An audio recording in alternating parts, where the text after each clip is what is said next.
including $75 billion to ICE. That's more than 7 times the ICE annual budget. Let that sink in for a moment. Rather than making life more affordable for American families, Republicans decided to use their signature piece of legislation to give a blank check to Kristi Noem.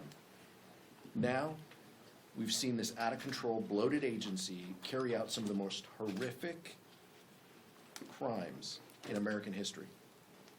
From trampling on the Constitution to murdering U.S. citizens and violating civil and human rights, there is no question that this brutality must end, and House Democrats are united in that. We cannot act like this is business as usual. That's why Democrats are using every tool at our disposal to hold this administration accountable, and that starts with removing Department of Homeland Security Secretary Kristi Noem. Democrats are joining the American people in demanding that federal immigration agents are held to the same standards as our local police officers. Our caucus is united in demanding 4 common sense reforms. Body cameras must be required by law. Masks must come off. Judicial warrants are a requirement, not a suggestion. We must have independent investigations to prosecute agents responsible for carrying out abuses. And finally, there needs to be clear guidelines on use of force. Democrats won't rest until we enact real change in this lawless agency. Vice Chair Luke. Thank you, Chairman Aguilar. Trump's tariffs continue to increase inflation. The recent Producer Price Index came in hot, hot, hot. Economists predicted a 0.2% rise. It was 0.5%. And what that means is tariffs are now causing businesses to pass on these increased costs to consumers. And what is Trump focused on? Closing the Kennedy Center. Apparently, he couldn't even get Kid Rock to perform there. And now we have this hallowed, amazing institution of the United States closed because Donald Trump royally screwed up when he vandalized it by putting his name on it. I agree with Chairman Aguilar with everything he said about Trump's ICE and Border Patrol. Trump's ICE and Border Patrol interior operations are out of control. Not only did they kill 2 civilians last month, but you see continuing videos and stories of their abuses. We learned recently that ICE shackled a woman for 24 hours in a bathroom with 3 other men.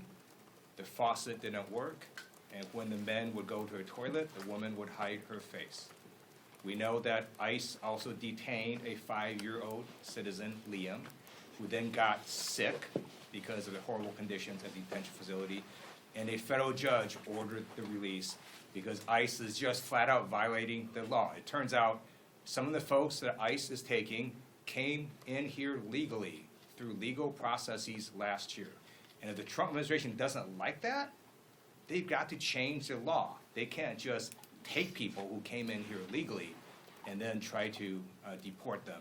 And that's why you have judges doing what they just did in this case and release 5-year-old Liam. I also want to echo what Chairman Aguilar said about Kristi Noem. Under her leadership, the Department of Homeland Security has killed a number of Americans. She needs to resign or she needs to be fired, and if not, impeachment proceedings need to proceed. And with that, I yield back. Questions? Max? As you mentioned, a lot of Democrats have issues with the way DHS and Kristi Noem are handling situations in the U.S. As a result, how will you vote on the funding package later today, which does provide temporary funding for DHS? I think we'll have members on, some members will vote yes and some members will vote no. This has been a topic of discussion that we've had that you guys have reported on over the weekend. We had emergency caucus meetings where we were hearing from members. We understand the perspectives that our members bring to the table. Some of the appropriators feel like they need to support this deal. Other members feel deeply concerned that even 2 weeks of ICE continued funding is, in a sense, blessing what they have done and what they will continue to do, terrorizing our communities. But our caucus is united, and look, I know you folks are gonna talk about this vote, we're opposing the rule, because Speaker Johnson apparently told, his crew that, they could pass this on suspension over the weekend, as was reported. That's false. There was no, discussion that would lead any rational person to believe that, 100 Democrats could vote for this. If they have a problem passing these bills, they need to talk to Hakeem Jeffries. But the first step was in admitting that this can't pass on suspension. And so now they have to pass a rule. If they pass a rule, which, we'll see in the next few hours, then we'll have a quick debate and we'll see where members land on this. This has been, the unifying force of members, though, has been these things. Has been Kristi Noem is the head of this agency that is seemingly lawless and doesn't care about the First, Second, Fourth, or 10th Amendment, and she's got to go. We want to protect our communities. We've said that from the very first press conference that the vice chair and I did last year after the president, pardoned violent criminals. And that continues to be a focal point, is what is best to protect our communities while respecting the rule of law. And what we know is that Kristi Noem doesn't believe in this. They're willing to let Stephen Miller make policy over there. And I think what members were also showed is 59% of Fox, this is a Fox poll, 59% said ICE was too aggressive. So Speaker Johnson is on the wrong side of this. He's already dismissing some of the reasonable reforms that we're offering. The proof continues to be the American people speaking in a poll, at Fox, or speaking at the ballot in Texas. The American people are fed up of this. They are fed up of lawless ICE. They are fed up of runaway budgets with no accountability, and they are fed up of the rhetoric that Republicans are trying to offer to justify this lawlessness. And it's going to be on us. It's going to be on House Democrats to push back. And we will push back now. We will push back in February, and we will push back all the way through November until we get an opportunity to change the temperature in this place. A few weeks ago, I went to Minneapolis-St. Paul and met with nonprofit groups and local law enforcement. We did a Democratic field hearing, and their stories of abuse are horrific. You have Trump's ICE completely being out of control. We also know that the public pressure is working. The Trump administration is starting to backtrack. They removed Border Patrol Commander-at-Large Greg Bovino from Minnesota. We also know that he has now engaged in anti-Semitic comments. He needs to resign. We also know that Kristi Noem yesterday issued a directive saying all field agents in Minneapolis must wear body cameras. That is a start, but every one of their agents across America needs to wear body cameras like real police officers do. And I encourage American people to continue this public pressure and to exercise their First Amendment rights. Just to drill down before I ask my question, you're going to wait to see if the Republicans can pass a rule before you decide how you're going to vote, or you know? Or I'm going to wait until we pass a rule before I tell people what I'm going to vote. Okay. Either way, it serves the same purpose. But look, we've over the last couple of days, the vice chair and I have tried to create an environment with the leadership team where we hear directly from members who are struggling, who are frustrated by what they see. And the week back home, where we talked to folks in our communities about the local lawlessness of ICE, really put a finer point on that. We weren't, in D.C. comparing notes. We were back home talking to our communities, and we're the ones that have to look folks in the eye who have experienced some of these tragedies and horrific behavior. The vice chair in Minneapolis-St. Paul and many other folks visiting ICE detention facilities or trying to visit ICE detention facilities or talking to community leaders and advocates. But time and time again, what we hear from our colleagues is we have to make changes. We have to reform DHS. They were given unlimited amounts of money by House Republicans, and we need to have meaningful reforms because they are unchecked. They have been proven time and time again unworthy of our trust and unworthy of the benefit of the doubt. All of us are here on the Democratic side. I know the Vice Chair and I feel this way. We want government to work. We know it can be an instrument of good. We know it can help people in their daily lives. And what these folks are doing sets all of us back because they are now going to be afraid. And I talked to our local law enforcement leaders about this in San Bernardino County last week. Local law enforcement is concerned that people aren't going to report crime or they aren't going to say that they are a witness of a crime because they're afraid that everybody is working with ICE. And that hurts us. If people don't feel like they can answer a police officer's question on what they saw for fear of their status, that sets us all back. And by the way, every one of these law enforcement agencies, I met with locally, they have an identifier on them. They have their name on a polo. They have their name on their uniform. It says which agency employs them. They have a clear identifier as to who they are and where they work.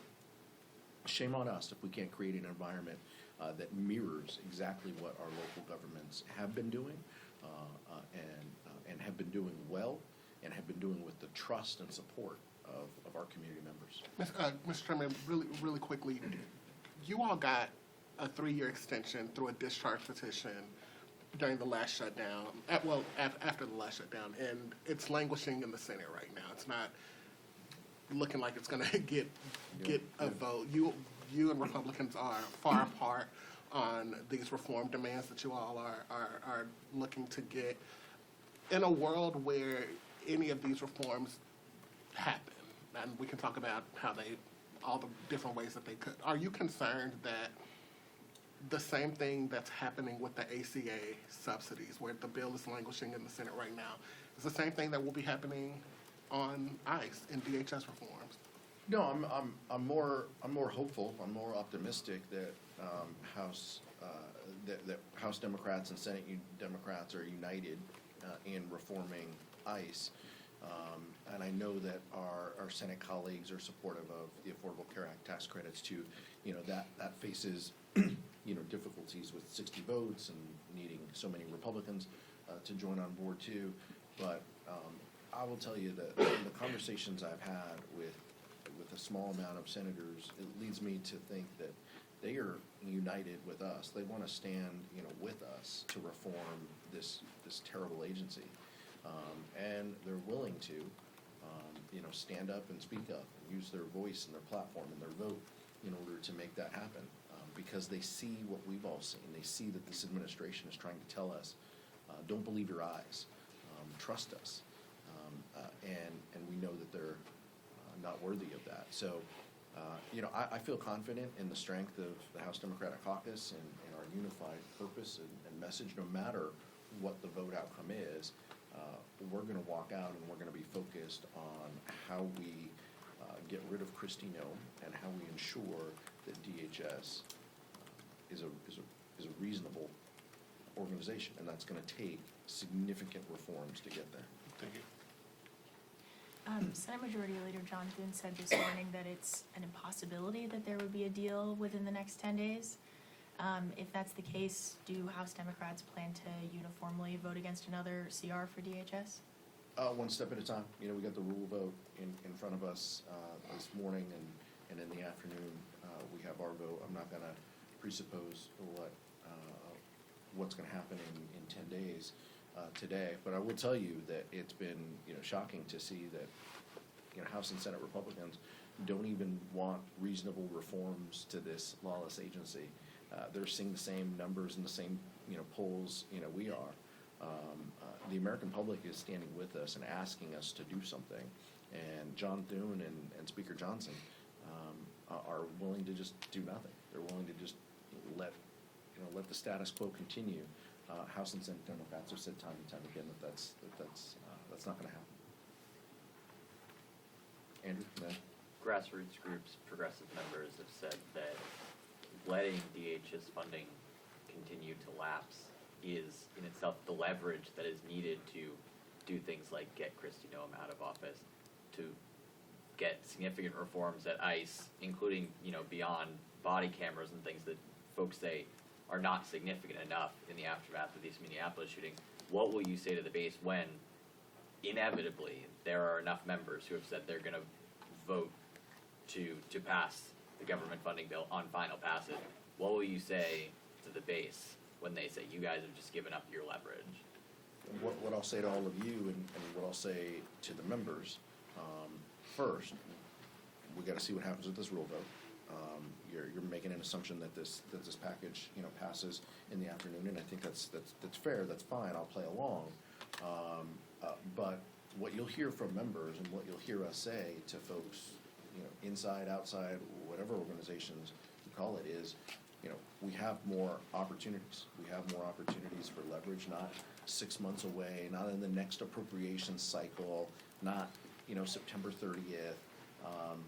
We have some opportunities to make our voices heard in the next 10 days. And if we can build a coalition that includes our Senate colleagues and includes the American public who are seemingly already with us, that's a good first step. So that's what's in front of us. We'll see what happens with this vote, but I feel very confident saying that House Democrats are going to emerge and to say we need reforms on ICE. We have a list that we want done, and we aren't settling for half measures. And if Leader Thune and Speaker Johnson don't want to come to the table and negotiate real reform, then they're going to have to explain to the American public why they're shutting down, agencies. And maybe that's something they're comfortable, doing, but that's not going to be on us. It's going to be on them approving the lawlessness of ICE without making simple reforms that respect the First, Second, Fourth, 10th Amendment, and tries to offer some level of accountability and oversight over these agencies. Thank you, Chairman. It appears this deal we're voting on today stems from Leader Schumer talking directly to the White House. Do you feel that House Democrats are being included enough in those conversations, especially if we get down to the road of negotiating possible changes to ICE later on? I don't think we were party to that conversation, last week. That's fine. Look, we play the cards we're dealt. We're voting on the measures that are on the floor. I'm not interested in playing parlor games over, who talked to who or hurt feelings about, missing a phone call. I don't care about that. My colleagues don't care about that. This is the vote in front of us. This is what we have. We have a rule vote coming up shortly, and then we have the full bill that includes the full year funding measures for the 5 agencies and the 2-week CR for DHS. That's in front of us. We've been asking for simple reforms to this lawless agency. We're going to continue to work with the American public and build a coalition that gets that accomplished, because nothing's going to change until we actually enact meaningful reforms to this agency. I wanted to ask in regards to the Clintons agreed to testify ahead of the contempt vote. Republicans gave them a noon deadline. I'm curious, there seems like obviously several Democrats broke with the party to recommend it out of committee. I guess, do you guys think, do House Democrats owe it to a former president and a former presidential nominee of their party to protect them from bipartisan subpoenas?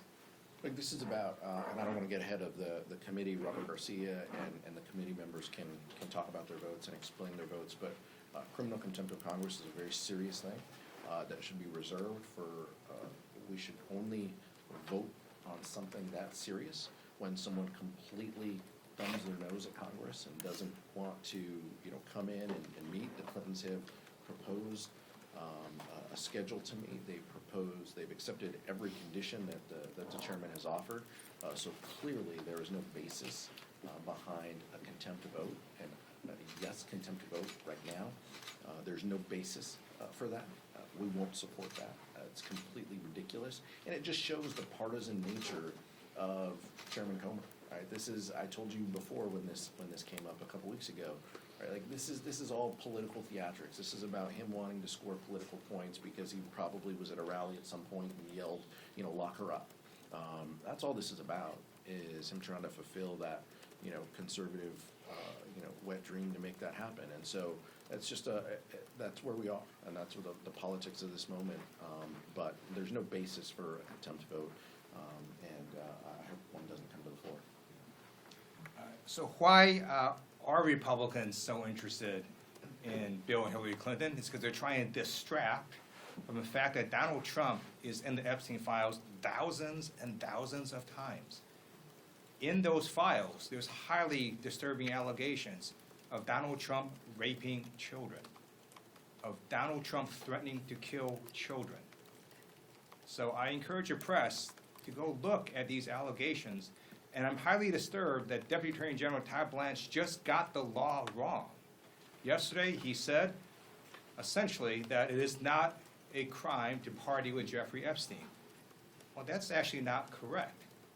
If Jeffrey Epstein was human trafficking minors for these sex parties, and you show up and patronize the establishment at that party, yes, you're guilty, because patronizing is part of the law, the federal sex trafficking law. So Deputy General Todd Blanche just got that wrong, which maybe explains why they aren't investigating all these folks, including Donald Trump. He needs to read the law and investigate these people. He also needs to resign, not only for not knowing the law, but a massive, not only screw up, but the biggest privacy violation in history.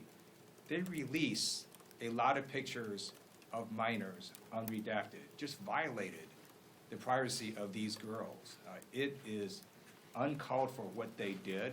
The one thing that they could not do under this law was to invade the privacy of these women now, who were girls at the time, who were victims of sex trafficking. Also, he met with Ghislaine Maxwell, moved her to minimum security prison, and then got a puppy for her. So for all those reasons, he's just got to leave the Department of Justice. Thank you. Thank you. Support journalism you trust. Support PBS News. Donate now, or even better, start a monthly contribution today.